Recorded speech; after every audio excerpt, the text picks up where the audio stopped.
Hey guys, welcome back to the channel. Nolan Alders here, where we cover the stories that the mainstream media ignores and expose the truth behind the headlines, all from a bold conservative perspective. Today, we're diving into something that should have every American fired up and hopeful. Interior Secretary Doug Burgum just laid out a clear, unapologetic plan to crush China's dominance, unleash American resources, and secure our future. Guys, this isn't a theory. This isn't talk. This is action, and it's happening because of Donald Trump. Now, before I go off, I want you to hear it for yourself, guys. Here's the clip from Burgum on Fox News Sunday. So you've said you have confidence in the president's tariff strategy. Obviously, China is one of the big sticking points here.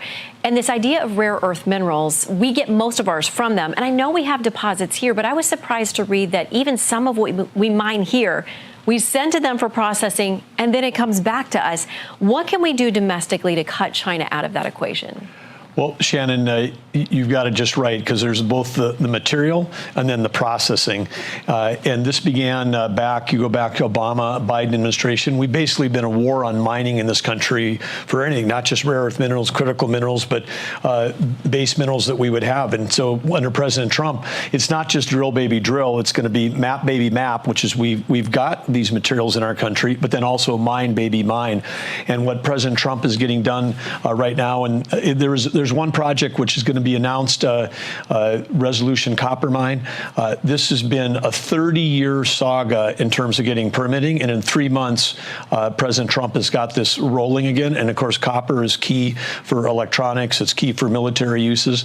And we've also, there's a special, under the powers of the emergency authorities, the energy emergency have, which includes the critical minerals that President Trump wisely put in place on day one. There had been only 2 mining projects ever that had been put on under an authority called Fast 41, which is an accelerated permitting. President Trump added 10 more mining projects to that this week, and all of these things are going to help us in the competition against China, who's really cornered the world market around many of these important minerals. Yeah, and it makes it tough for us, obviously, in these negotiations when they even hint at a threat of us not having access to them. You've called China the biggest threat to this country. So where do we go in this tariff fight? How difficult do you think it is going to be to get to an agreement on things that will actually settle this? Well, I have a lot of confidence in President Trump to be able to negotiate deals. We've got one of the best negotiators, probably the best negotiating. He's the only president we've ever had who literally wrote a book on negotiating. So I have a lot of confidence in him. But we've also have a lot of cards in our favor, because China imports 11.5 million barrels of oil a day. They import about 25% of the calories they consume every day.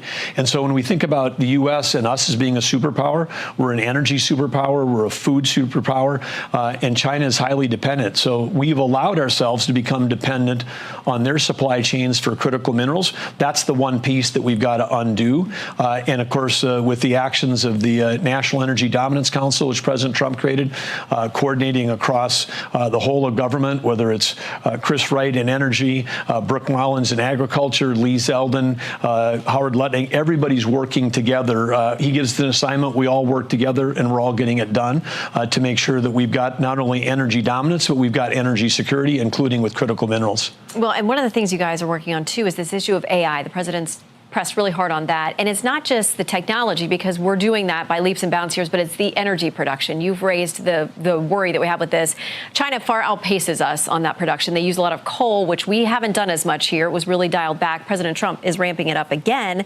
The Natural Resources Defense Council, not surprisingly, is against that. They say it's dirty and it's dangerous, and they say it flies in the face of common sense and benefits only the fossil fuel barons who backed President Trump's election. It will harm everyone else by increasing already expensive electricity bills and dangerous pollution. They say when it comes to renewable and clean energy, it's more reliable, it's more cost effective than it's ever been, and that coal is from the past. We shouldn't go back. Well, I'm smiling because it's like everything in that statement is actually the opposite of that, because we have in America the cleanest coal production in the world. If there's a coal plant that has survived the war on coal for the last 20 years, as President Trump likes to say, beautiful, clean coal. If there's a coal plant operating today, it is among the cleanest plants in the whole world.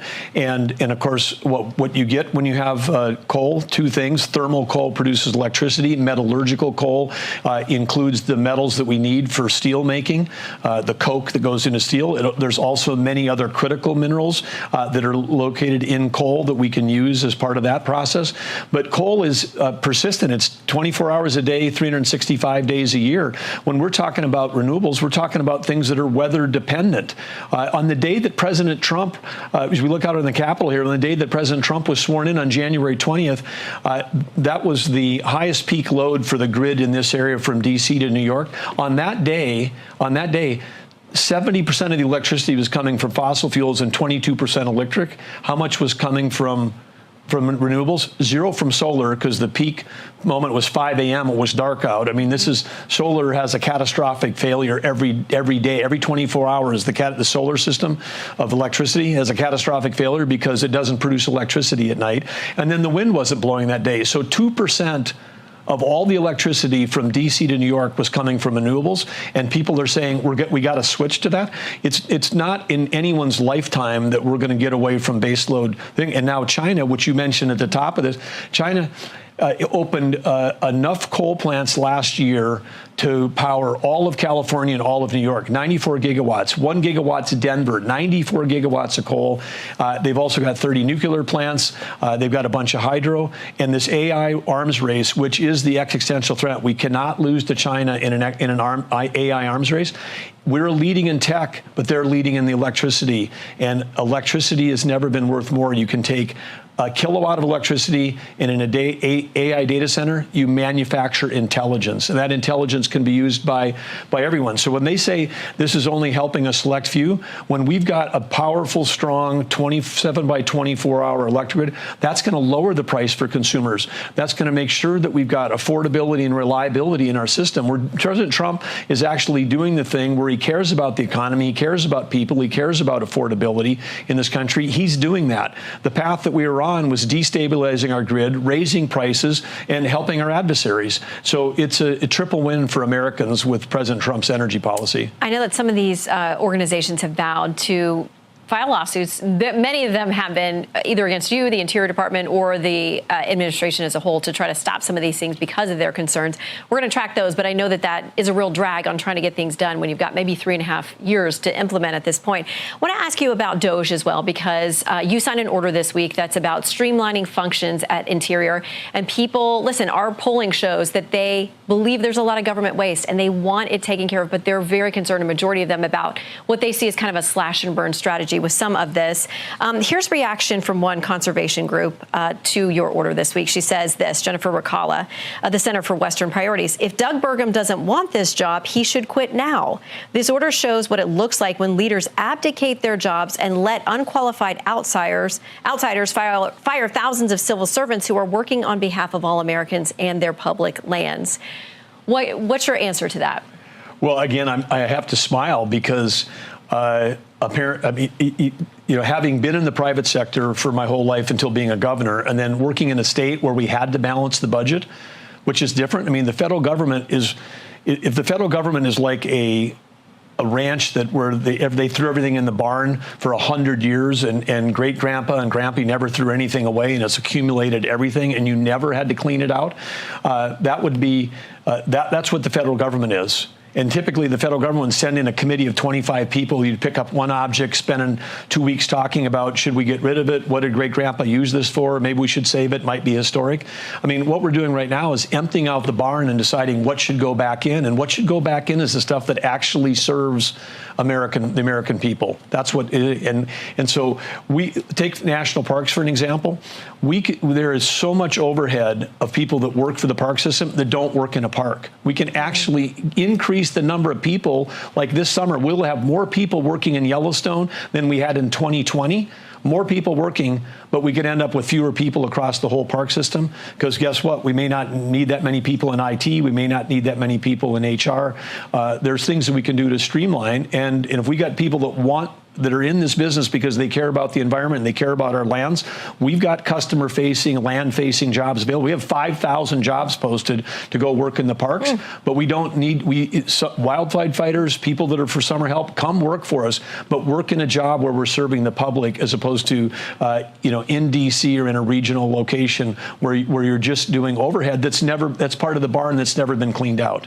Well, those parks are treasures, and we wish you all the best in stewarding them. Secretary, thank you for being with us on this Easter Sunday. Okay, guys, if you believe we should be mining and producing our own critical minerals and not begging China for the things that we already have here, go ahead, do me a big favor, guys. Hit that thumbs up, like button. Now, let's get this straight. America has the resources. We have rare earths, we have copper, we have critical minerals. But for the last 2 decades, politicians, mostly Democrats, have been waging war on the industries that built this country. Under Obama and Biden, mining was shut down. It was delayed. It was tangled in red tape. We became dependent, not just on China's supply, but their processing. That's right. Even when we mine here, we ship it to China to process it. Then we buy it back. That's how insane this is. Enter Donald J. Trump. Trump isn't just saying drill, baby, drill. He's saying mine, baby, mine. In just a few short months, Trump added 10 new mining projects under accelerated permitting, projects that had been stuck for decades. One of them, the Resolution Copper Mine, held up for 30 years, guys. It was held up for 30 years. Trump just got it moving for the first time in 3 decades. You want to talk about energy dominance? We're not just an oil and gas superpower. We're a mineral superpower. But only if we have leadership that will actually fight for it. And that's exactly what Trump is doing. Burgum breaks it down. China imports 11 million barrels of oil a day. They import a quarter of the food that they consume. They're vulnerable. We have the leverage. Under Biden, we handed it away. Trump is taking it back. Then there's the AI arms race. Everyone's focused right now on chips and code. But here's the truth that no one's talking about, guys. You cannot run AI without power. Electricity is the new gold. And guess who's building power plants like crazy? Yeah, it's China. It's China. What are we doing here? We're shutting them down. Rolling blackouts, grid instability, all to chase some fantasy about net zero that isn't even close to realistic. On Trump's inauguration day, the grid hit peak load. 70% of that power came from fossil fuels. Solar? Zero. Because guess what? It was 5 a.m. No sun. Wind? Barely blowing. We're being told to switch to energy sources that literally don't work when we need them most. But here's the kicker, guys. We've got the cleanest coal plants in the world. Not China, not Germany, America, the USA. If a coal plant is still operating today, it's because it's clean, it's efficient, and guys, it is necessary. And that's not even close. That's not even touching the lawsuits. Left-wing environmental groups are already suing Trump's team to stop this.